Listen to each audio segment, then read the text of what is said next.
Welcome back, folks, for another episode of LoneWolf Howlcast.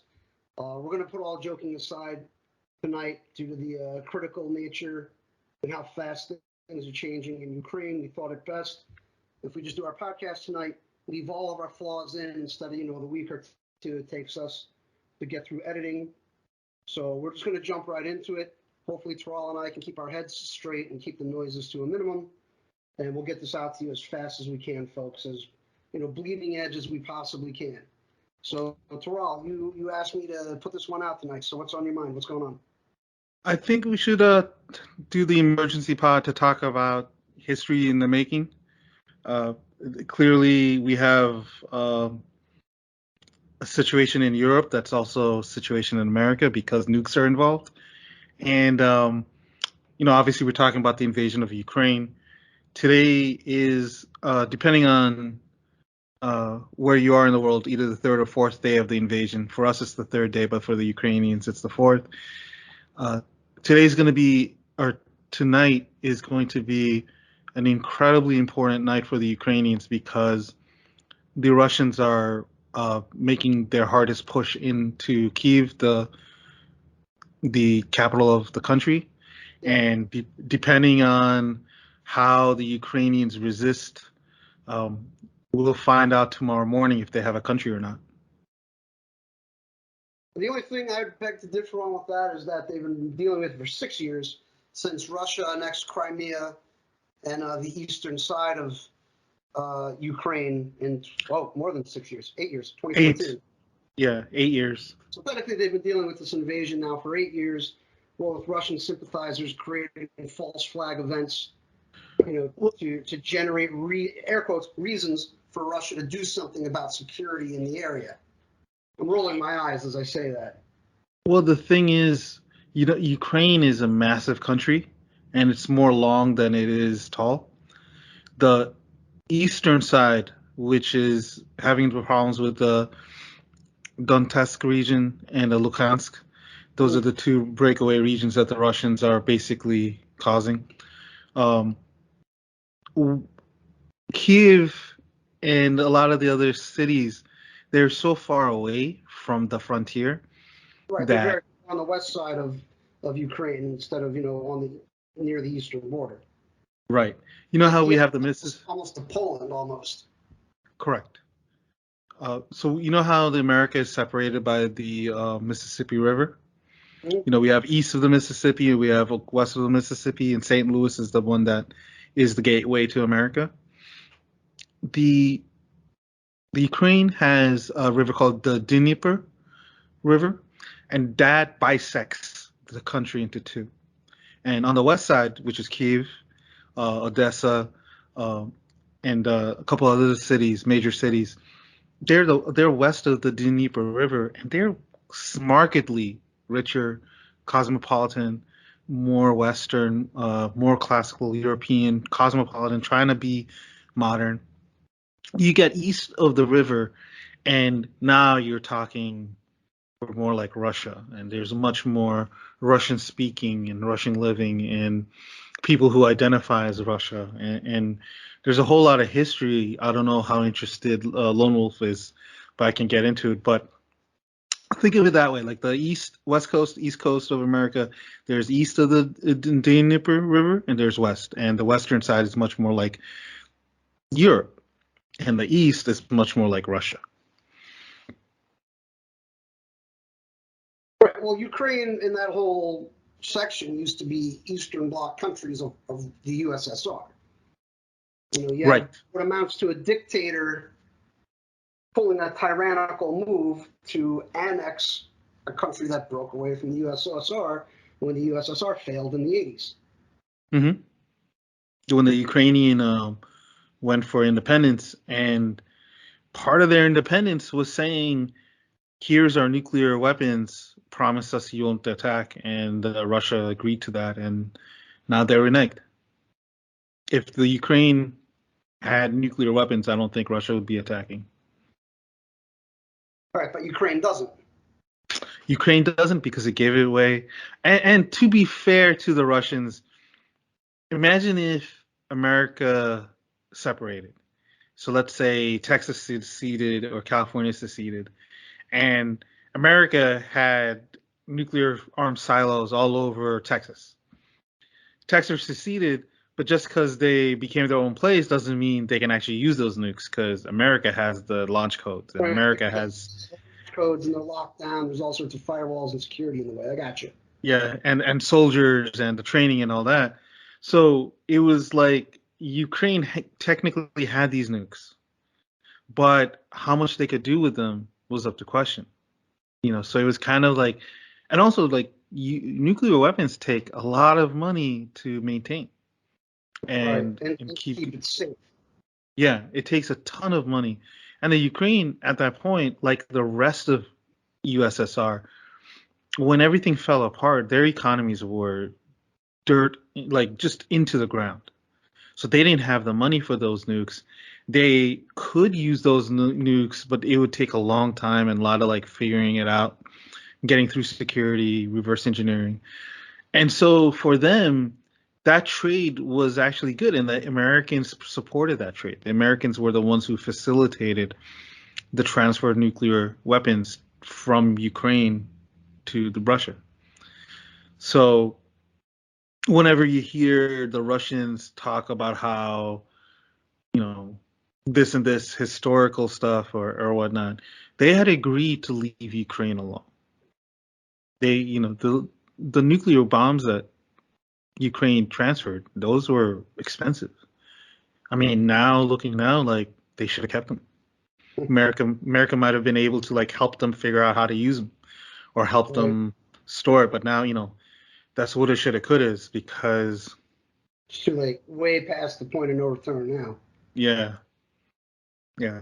And the funny, I mean, again, I think at this podcast, neither one of us, when we say it's funny, we don't really mean it's funny, but It's just a term, more, man. yeah, I think the folks listening would understand that. morbidly funny is in Russian state propaganda right now, all over RT and the state TV channels in that country. They're claiming that the Ukrainians plan on planting a dirty bomb in a Russian city. And that's how they, yeah. Because I was going to say maybe that's an option that somehow, at least they got the fissionable material and put it in like a backpack bomb and hiked it across the border. That's really funny you say that because that's going to be the next thing I bring up. It's what they're saying. So like you're telling a country that has no nuclear weapon assets. They have nuclear power plants, notably Chernobyl, but they don't have any nuclear weapons. And Russia is telling its people that like we have to be in Ukraine. We have to take them over. We have to protect the Russians and protect our brothers and sisters because they plan on planting dirty bombs. They plan on doing genocide to the Russian people, anti-Christian, anti-everything. For the last 8 years, all over Russia, state TV's been telling them that Ukraine's been controlled by fascists and Nazis. That's so Because, insane. I mean, because there is a portion of Nazis in the area, and like several times in the defense of Ukraine or against Russian aggression, these when Ukraine needed everybody to help, a group or two did come in, and Russia just went out and said the entire country is run by Nazis. And the president, who's a hero and a legend now, Vladimir Zelensky, he's Jewish. His father, or I think his father, but maybe it was grandfather, died fighting for the Russians against Hitler.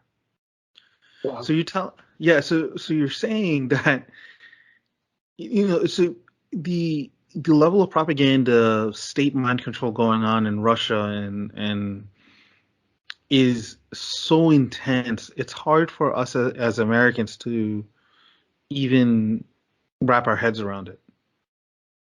Like I'm looking I'm on Reddit right now, and even the Georgian state, uh, same day as us, it looks like, and their capital.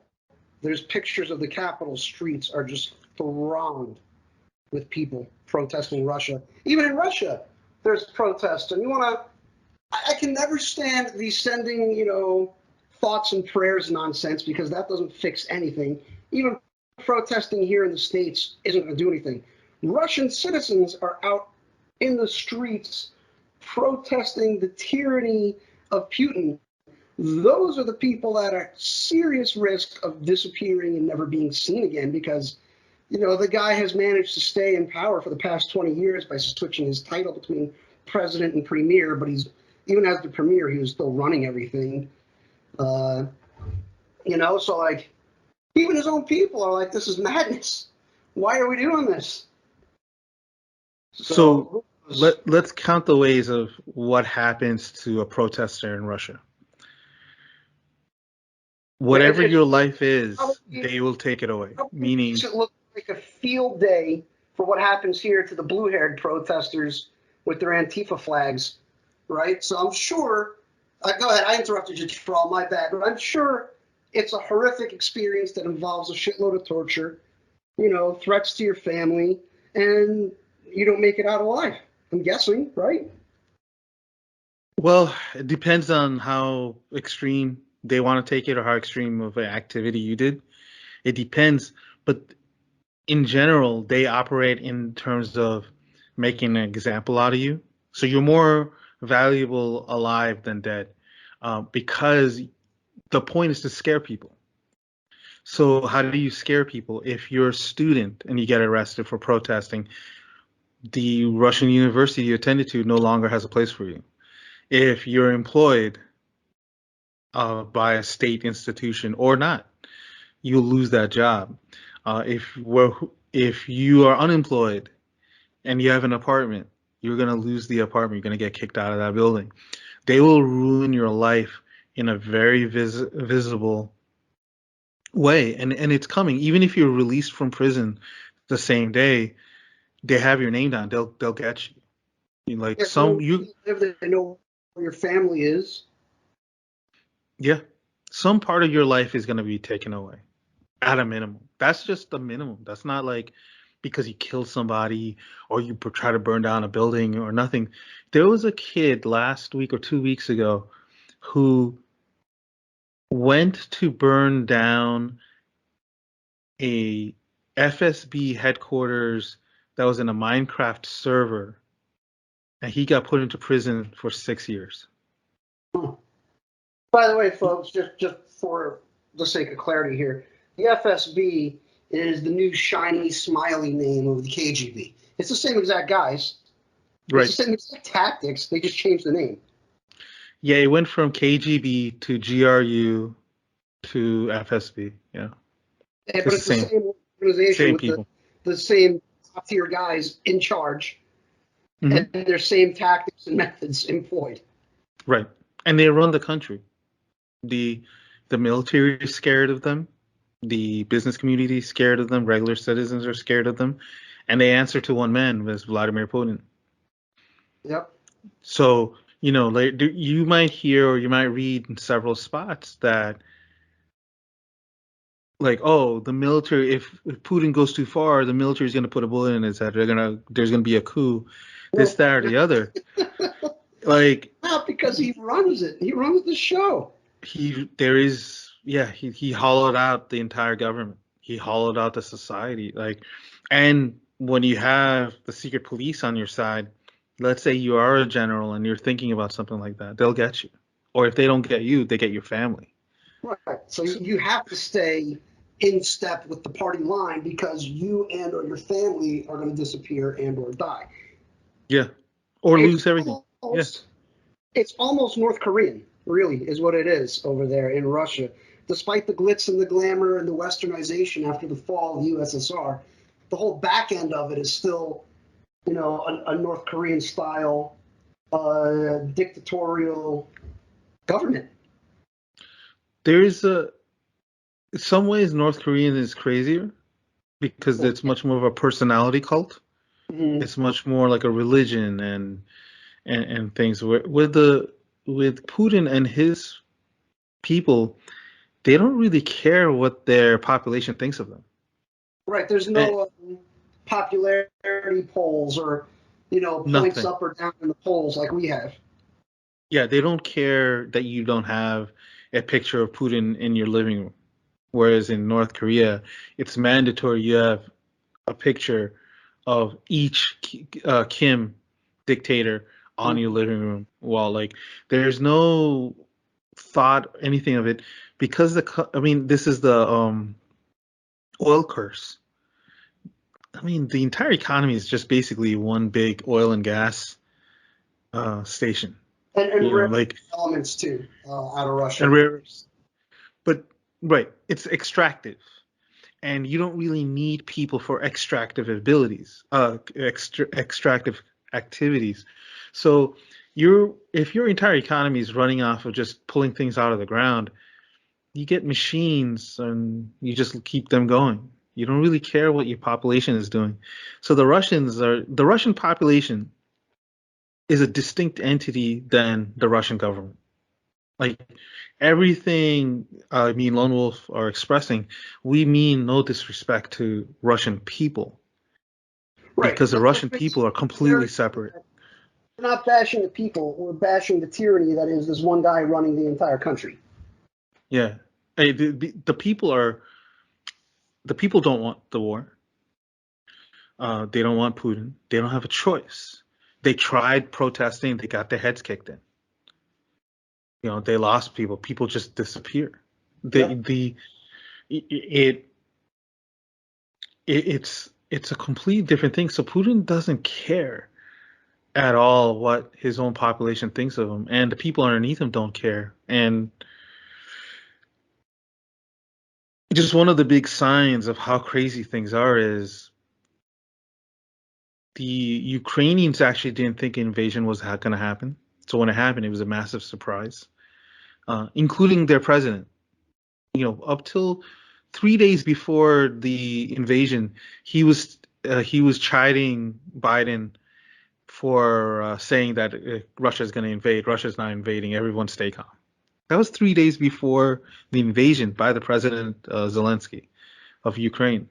Uh, the entire country of Russians outside of the government is so shocked that this invasion happened that the Ukrainians had to create a hotline where POWs, Russian POWs, can call their mothers to let them know, hey, I'm in Ukraine right now. Because Russian families, they didn't know that there was going to be invasion. They didn't know there was going to be a war. They didn't know where their kids are. There's all sorts of all these conscripts in the border of Ukraine and inside Ukraine. They had no clue they were going to invade. They thought they were just doing military exercises. So that's one of the madness of the situation, and that if the people involved have no clue that it was going to occur, both the aggressor and the victim, the entire world got it wrong. There were people that were saying the invasion was coming. I mean, we have to give respect to President Biden.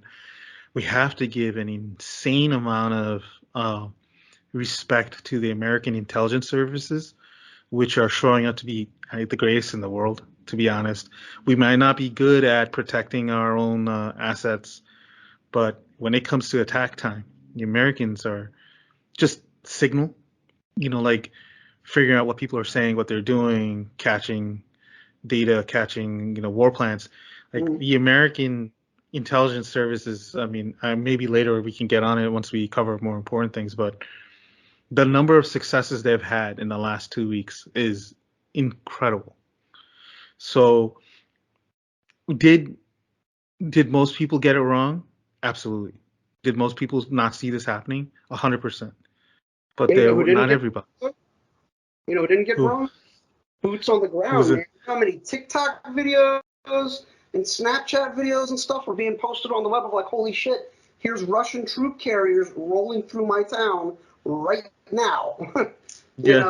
People were taking insane risks by going out and filming it and posting it online. Any one of them could have caught a 7.62, by what is AK 7.62 by 39 millimeter, I think, right? It So any of those people, any of those citizens going out. Hell, there's a video that just came up today of a Russian tank, or it wasn't really a tank. It looked like it might have been an anti-aircraft mobile platform that rolling down got the blown up. street, and there's one poor bastard trying to escape in his car, and the tank literally goes out of the way to run him over. Yeah, Um, yeah, that's gotten famous. but allegedly that guy might have survived. I hope he did. Um, I mean, obviously the whole situation is bleak. There is no silver lining. However, I also heard, and I've seen it on a few different sites now. Let me ask you this first, Terrell, because you'd be more in the know than I do before I say what I was going to say. Has Ukraine been able to deploy any kind of military resistance? Yeah, so much Oh, so that the Russians have scrambled the last 2 days or 3 days, excuse me, for the Ukrainians. The fact that the country hasn't dissolved is a complete shock to didn't just everybody. fold up like a carpet. Yeah. So what I was going to Yeah. say then, I don't want to draw any undue attention to this guy in case he's real, but allegedly there's a Ukrainian ace that's already shot down 6 Russian fighter planes. In one Um, day, the ghost yeah, of Kiev. I didn't even know it was in one day, so I guess there is some truth to it then. I, I He mean, got ID. I highly doubt Russian state, cyber works is going to be paying attention to our little podcast here, but I don't want to, I don't even want to say what kind of plane the guy is piloting, or if anybody even knows the tail number, don't bring it up. Well, Just he's a that's the MiG-29 fighter pilot, and he got ID 2 hours ago by the Ukrainians. They released some pictures of him, but with his face covered and everything. And 2 hours ago, they gave full name, full face, and everything. really. Oh, they just put a death sentence on that poor bastard. I mean, that was original. I think it might have gotten. Well, there is this psychological warfare going on where Russian bots and Russian propagandists and agents are saying whatever the Ukrainians say is a lie. So they're saying, "Oh, this guy's a lie and that guy's a lie." And so I'm guessing that what occurred was the Ukrainians decided, like, "Hey, if we don't reveal this guy, that we're gonna take a morale hit because everyone in Ukraine is gonna think that this guy was made up and was not real." So they ID'd him. The reason also is he was posting video game stats. He was doing things that like a MiG-29 pilot isn't supposed to be able to do. To be honest. Right. He took down 3 Su-35s. He took down a bunch of helicopters. I mean, the guy's record is it doesn't it doesn't sound real, Yeah. and Well, he's I told only. this conversation. Mhm. He's got his priorities straight, bro. He's going for the high score instead of talking to the cute chick at the counter. I don't know what you're talking about. Clearly, but or, I mean, there's multiple high scores you can get. Mm-hmm. We might not all be playing the same game, but Now, he we know. Have there been any Ukrainian on Russian troop engagements yet? Any ground force engagements? yeah, all the time. Okay, because that doesn't seem to be making it into the news sources or even any of the websites that I frequent just to try and keep abreast of what's happening over there. It's really Most of, just repetitive video of Russian war material just wrecking stuff in Ukraine. And I haven't seen any, other than the fighter pilot, I haven't seen any other kind of kickback videos. so remember I was talking about the psyops back and forth. Mm-hmm. You got multiple people posting different numbers and different things. Right now, basically, the entire world is just taking the numbers that the Ministry of Defense of Ukraine uses. So whatever, that's kind of like, even though we know those numbers are sketchy, those are the best numbers we can get. So according to the Ministry of Defense of Ukraine, they've killed 3,500 Russian troops. Yeah, like and 100 something tanks. Um, of course, a lot fewer airplanes, air jets, but a bunch of helicopters. Um,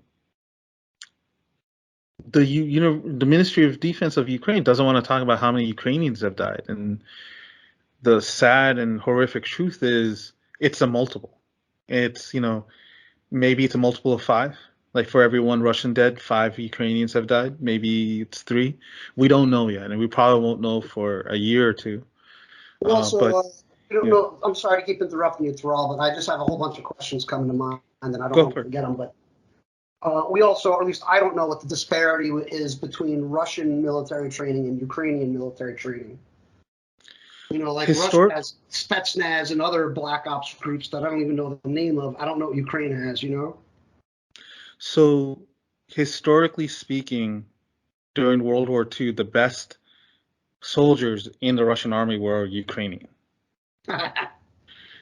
And in modern times, the Ukrainians are trounced in terms of numbers in every regard: airplanes, boats, infantry, vehicles, tanks, everything you name it. They're trounced, 5 to 10 times as much by Russia. But in terms of actual skill, before the invasion, we assumed that the Russians had more training, more equipment, modern equipment because they had recently modernized, went through a big push in buying new things. Dude, I'm The sorry. Russian This just in. I just found this. It just popped up in my feed that thousands of Latvians are singing the Ukrainian national anthem in front of the Russian embassy in Riga. Mhm. So Man, solidarity. Well, really quickly, Putin has accomplished everything he didn't want to do. He didn't want NATO to be unified. It's unified now. He didn't want his the former Russian USSR territories to be unified. They're unified against Russia now. He didn't everything he wanted. The opposite is happening. So, but going back to what the Ukrainians have their own Spetsnaz, and I think they call them like Alpha. Um, but again, in terms of pure numbers, there's not a lot of them, but they're there. They exist. Uh, what the Russians have is much more. But before, again, I gotta keep saying this. Before the invasion, we thought Russia was a modern, near peer adversary to America, meaning like it was, Ivan Drago versus Rocky. That's what we thought it was going to be. Post invasion, we're finding out that they're not near peers. Not only are they not near peers, they're shockingly bad at what they do. Like unbelievably bad at just to clarify, modern are they warfighting. the Ukrainians or the Russians? The Russians. So the Russian training is showing up to be insanely bad. Russian strategy seems to be unbelievably bad or non-existent. Russian Right. logistics outside of And Russia is that's non-existent. the idea was just to throw as many numbers at it as you possibly could. Is the That idea was what you got the gist of from the strategy. yeah. Well, we even seen that happen. So one of the Wait, that mysteries is right yeah, now. just to clarify what I meant. So they showed the battle map, and Ukraine was surrounded on roughly 270 degrees.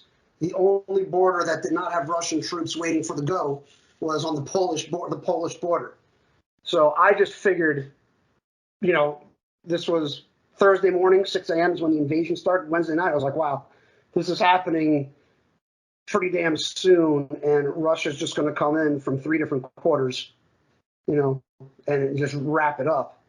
So I'm Hmm. really surprised that Ukraine is holding out the way it is. But that just goes to my original thinking is like, wow, Russia has, they escalated to close to 200,000 troops that we knew of Hmm. on those areas. And I was just like, okay, well, 200,000 troops versus, I think the best they said Ukraine could muster is they have something like 50,000 troops or something like that. Hmm. Hmm. So I was like, this is going to get wrapped up. Russia's just going to overwhelm with, like a horde army, or like sending the Tyranids in is what I thought was going to happen. It should have been wrapped up in 2 days, and now we're on day 4 for the Ukrainian time, and if they don't wrap it up today, this might be a situation where Russia has to tap out. I Russia, hope the NATO sanctions and the U.S. sanctions kick in sooner than a month, because so much can go wrong and sideways and be cyber countered in a month. But it seemed like at least the U.S. was going for the jugular this time with sanctions. But we're this is one of those times in life and as an American where unequivocally America is in the right. Unequivocally America's the heroes. right. Could we have done things better? Sure. But Sooner? Can things have been done sooner? Sure. sure. I mean, when Trump was in office, he held $400 million in defense aid that he refused, and he was trying to break up NATO. I mean, those are facts. Like, what if, we didn't have that? What if that 400 million made its way on time without begging and pleading to the Ukrainians? So, I mean, yes, could America have done better? Yes. But unequivocally, and it's rare, America is in the right in every regard here. Like, we're the good guys, we're the heroes, Yeah. and we could do better. Well, and the thing that the Russians, going back to the numbers, right? They swamp the Ukrainians in terms of numbers, but the issue is Ukraine is such a large country. I think it's, let's just approximations of the size of Texas in terms of landmass. And in terms of people, it's 44 million people, but sometimes I've seen estimates of 60, but let's go with 44. Right. What happens if you got a population of 44 million that refuse to flee, where everyone is taking arms and people are just, all the women folk are making Molotov cocktails and all the men are learning how to use guns and all the women are learning how to use guns too, where a truck, a convoy of Russian soldiers and tanks are going through a highway, and like whole tenements light them up. Like, Yeah. everybody gets to a window and starts just going full auto, like, or people throwing Molotov cocktails from from heights. So, like, Russian tank is just rolling through and out of nowhere, 50 Molotov cocktails come 30 stories down. Yeah, and the tanks don't know, where exactly it's coming from. Right. And they can't do anything about it because it's an urban setting. You can't just like dodge it. Uh, so what the Russians, actually, there's a similarity about this. The Russian soldiers expected to be greeted as liberators, like Americans thought the Iraqis would greet us in Ukraine. The Americans would greet us in Iraq. They really fully believed that they're rescuing Ukraine from Nazis and from fascists. Yeah. And thugs and all the worst people you can imagine. They honestly, there was a feeling like there's not going to be any resistance from the population. The population is going to be scared, and they know we've come to freedom, so we don't have to worry about the population. We just got to get through whatever small military they have, and get to Zelensky, decapitate the government. Yeah, it's the Mussolini, or Yeah, whatever. right. The Nazi, the head Nazi, and the Russians came in, and instead of, let me actually give you good numbers. The Polish government got ready to take in refugees because that's what happens in a wartime, right? When someone gets invaded, the weaker country, all the population flees because they want to stay alive. They quickly got the border set up to accept a million or 2 million refugees. I think it's a million. They quickly set up stations for a million refugees. Mm-hmm. Zelensky at one point said it's martial law and no male 16 to 60 can leave the country legally, at least. Right. I Obviously. saw that too. Yeah, 16 to 60. That's it. You're getting trained how to use an AK. Right. Turned out 100 to 115,000 Ukrainians left the country. That's not just Poland, but also the Latvia and other borders. The rest of everybody, men, women, children, they're staying. They're not going anywhere. Yep. And they're getting guns. It's like the Matrix scene where it's like, Neo goes, "What do you need? We need guns, lots and lots of guns."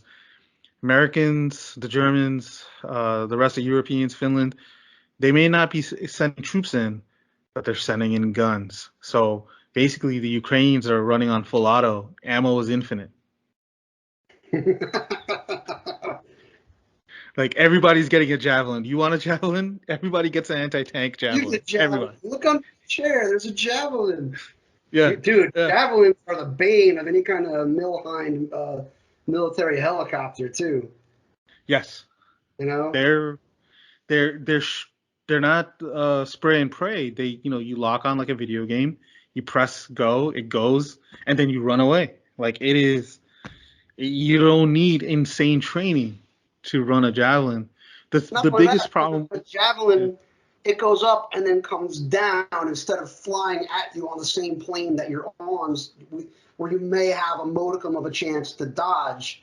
There's no dodging because it's coming down on you in like a cone. So wherever you move in that cone, it's still above you and coming at you. Yeah. That's also, well, I mean, now we're being really technical, but that's also the reason why it's not as good versus non-tanks, because that's how you really want to take a tank down. You want to, the top whatever, usually. Yeah, and also like you want to get to the tank ammo because that can explode. Mm-hmm. But yeah, like so. The magazine. Going back to the magazine. The magazine, right?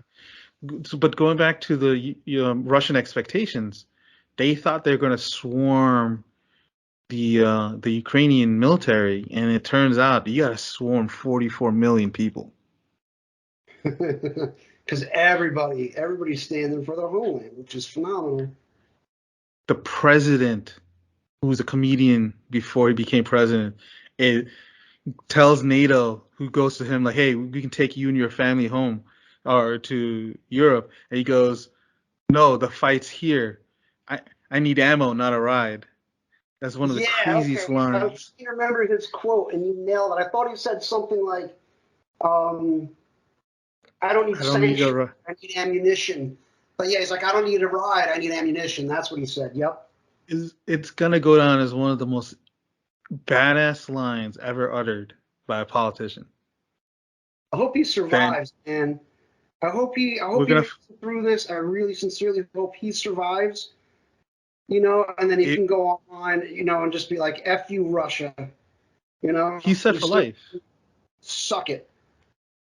I mean, it's people who follow boxing. Vitaly Klitschko, one of the greatest modern heavyweight boxers that we've seen, millions and millions of dollars, millionaire. He was offered to like go home or go somewhere else. He's got multiple homes. He's the mayor of Kyiv, but he's a multi-millionaire.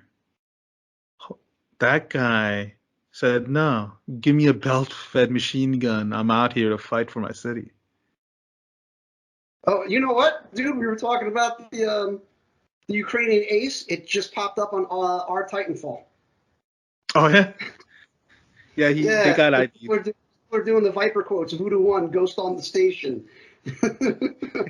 Your journey ends here, Conrad. The skies belong to me. Wow. He doesn't make sense, but still, I think we need to start wrapping up, my friend, because it's still unfolding before our very eyes. We're not going to obviously come to the conclusion of what should have happened or how things should proceed. But the best we can do is just put this out there, put more attention on it, get more eyes on it, get more eyes from the world. Don't believe the propaganda that blames the Ukrainians. Don't side with Putin. I mean, I came into this I came into this with very limited knowledge on Ukraine, and I'm not a very smart guy. I'm stunningly average at best. I would not have thought, oh, Ukraine is a Nazi nation. That's the Russian propaganda machine pumping that out. Anybody with half a wit in their head is going to understand that that's utter bullshit being, publicized or not publicized, produced by the Russian propaganda machine, So I don't think a lot of people are going to believe that at all. Be proud of being American and be proud of the president. Hang on. Nobody believed Putin saying, we need to protect our western border security. The citizens are clamoring for us to come in and free them from nobody believed that shit. He was saying that to convince himself, or just, I don't even know why he'd be saying that. I can't even think of the mind of a former KGB general turned president / prime minister for the past 20 years. I don't think anybody outside of him and his regime believed that at all. And maybe his regime didn't even believe it. They were just looking for the false flag go to give them any kind of reason at all to roll in, Causes belly. Just a reason. Made it real or not. Or fabricated, right? So, yeah. All right, I just want to say at the end that I think what as Americans can we do right now? Obviously support the troops, stand behind President Biden. He's not doing a perfect job, but he's doing great.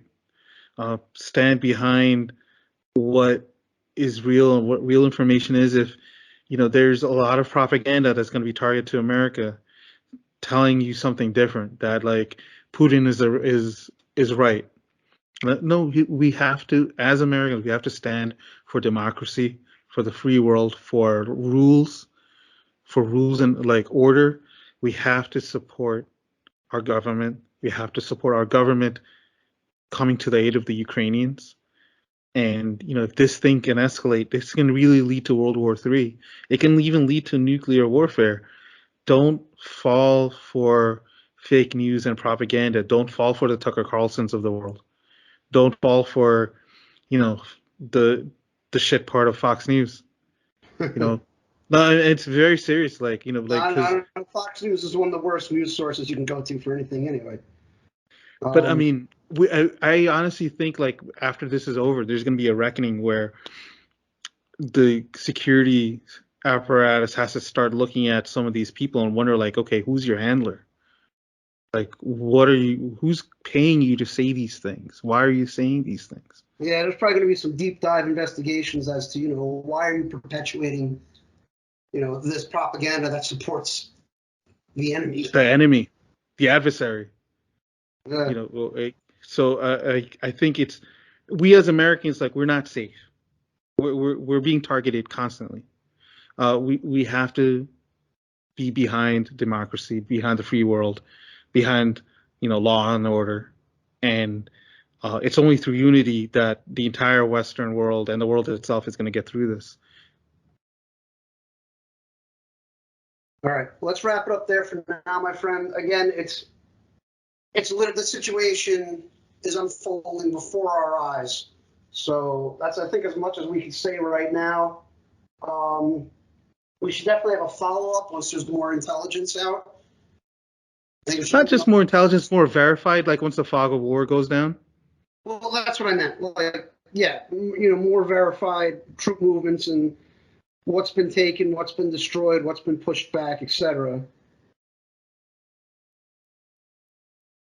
Yeah, definitely. Again, stand with Ukraine.